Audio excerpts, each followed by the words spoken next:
Good morning, everyone. Thanks so much for watching. I got a little tip for you. I'm gonna light my bay leaf. Do a little more. I am going to show you my do-it-yourself lighting studio in my craft room. Now this is a bay leaf. It clears the air. I just picked it up with a tweezer and a fireproof dish.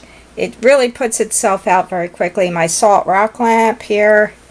I'm going to come up. This is my art studio slash kitchen. I just created all my baskets with all my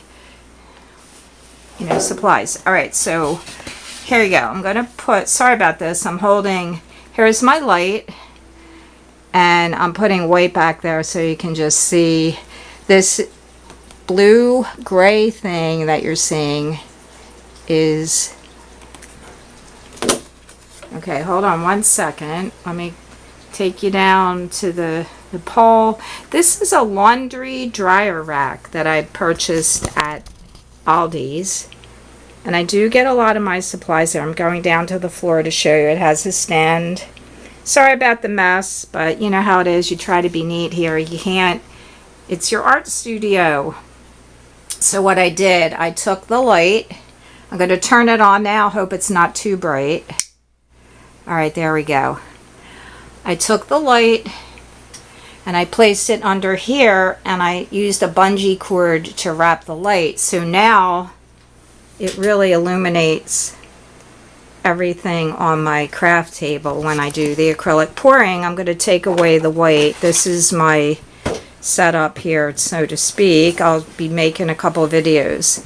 Let me come back up and show you the light. It's really a stand light, but I use this laundry drying rack because it has these arms that come out, okay? And that said for sale. No, nothing's for sale.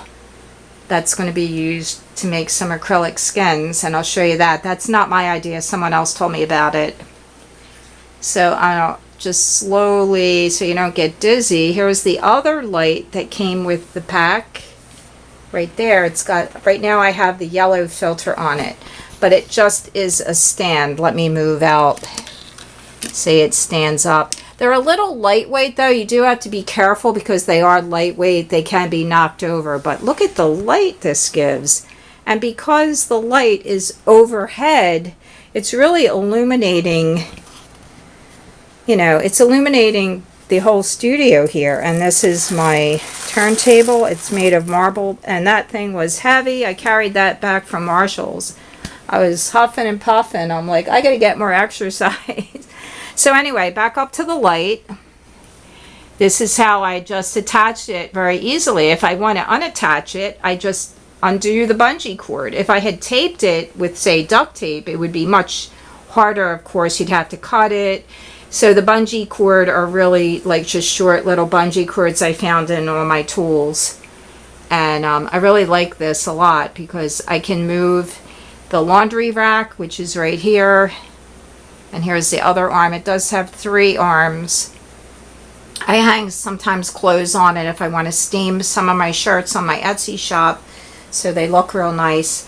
I just like this. I think it's a good idea I came up with.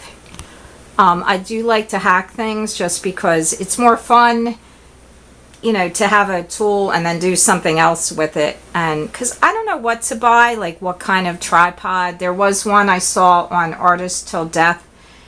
It's a great tripod. It has like a pole that comes out over your studio, not your studio, your setup, so you can film. But here we go again with the salt rock lamp, which I love this thing. It changes colors. I'm going to light again.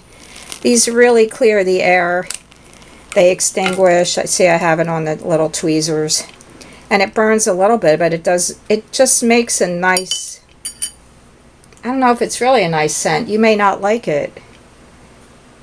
But it does clear the air of like bad odors or perfumes. I don't like perfumes. And it's not really that smoky. But anyway, so much for this. Thanks so much, guys. I'll see you next time. Bye-bye.